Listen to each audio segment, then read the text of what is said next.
Stel naiyak sa pagpili ng talents na dadalhin sa Grand Finals ng The Voice Generations. Tunghayan sa report.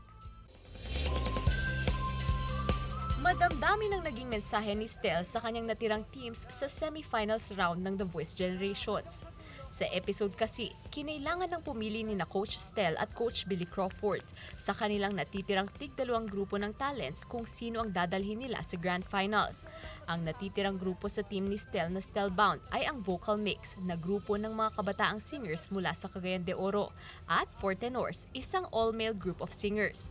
Matapos ang nakakadurog ng pusong desisyon, pinili ni Stel ang grupong Vocal Mix upang maging pambato ng Stelbound sa Grand Finals. Tumutok sa mas tumitinding labanan ng talents sa The Voice Generations tuwing Linggo 7:20 p.m. bago ang KMJS. Maaari ring panoorin ng delayed telecast 10:45 p.m. sa GTV.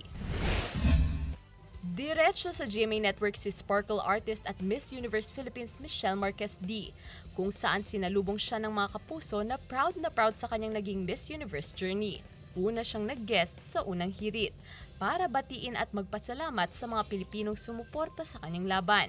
Aabangan naman ang mga susunod na project ni D sa Kapuso Network. Gab De Luna para sa Mornings with GMA Regional TV.